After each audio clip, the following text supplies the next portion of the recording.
Assalamu alaikum wa rahmatullahi wa barakatuh. Bismillah, alhamdulillah, salatu wassalamu ala rasulillah.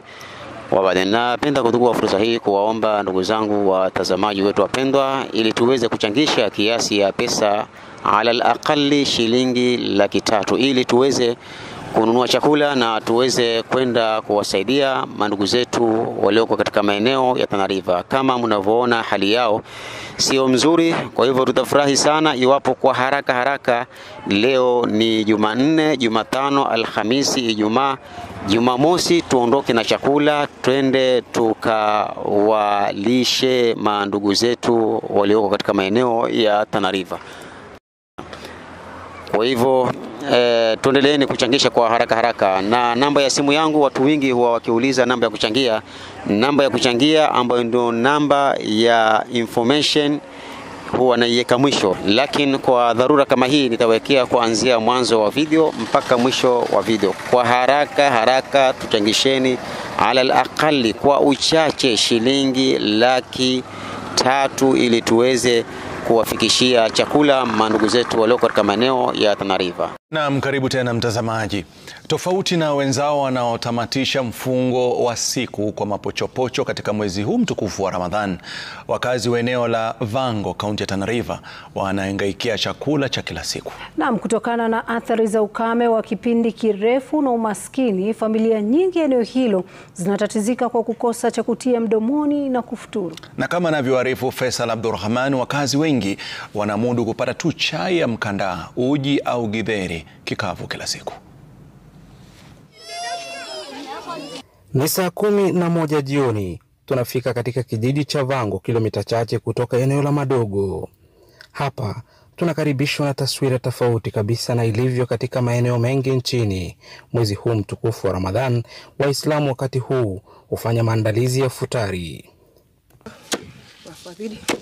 Tunakutana na Mama Nuru Omari akitayarishia futari ya leo familia yake. Mama Nuru anakoboa mahindi haya na kisha kuyaweka kwenye uteo. Kila pepeta inaalika matumaini ya familia yake kupata cha kufuturia. Mimi leo asali kitu nimepata ni mahindi. Nimebandika kidheri kwa moto. Sijui itaiva saa ngapi. Angalau ndio nimepata hii mahindi nikabandika kwa moto, nitafuturu nayo. Mita chache kutoka hapa tunafika kwa familia ya Mzee Hussein. Tunampata akiwa na bintiye akiandalia familia yake futari ya leo.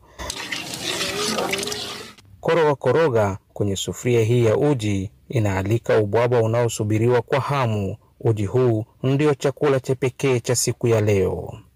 Tukiwa bado tunazungumza na Mzee Hussein,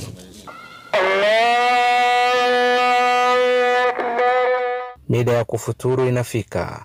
Tunajumuika na familia na kufungua kwa maji na kisha kutekeleza wajibu wetu kwa sala ya Maghrib, tukiomba kwa imani na kushukuru kwa kukaribishwa na kopo la uji. Siku nyingine jioni hiyo angaribu tunakunywanga maji tu, hakuna kitu, hata wakati ya daku mwenye hatupati.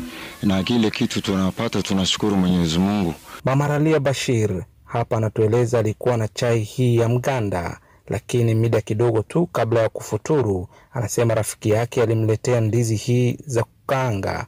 Mlo huu unampa cha kuteremsha na chai yake ya rangi. Sasa hapa hii Ramadhani, yani ikifikia sisi tunafunga tu na ile imani.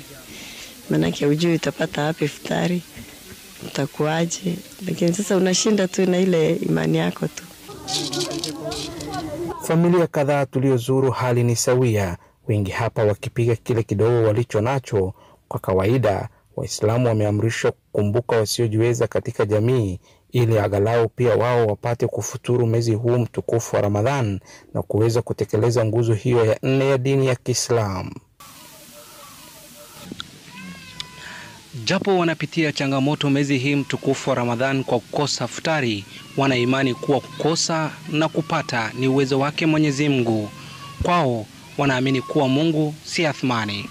Faisal Abdurrahman, Nipashe Wikendi, katika kijiji ya Vango, eneo la Madogo, kaunti ya Tana River.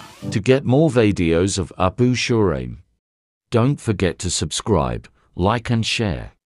May Allah guide and bless the person who shares the videos.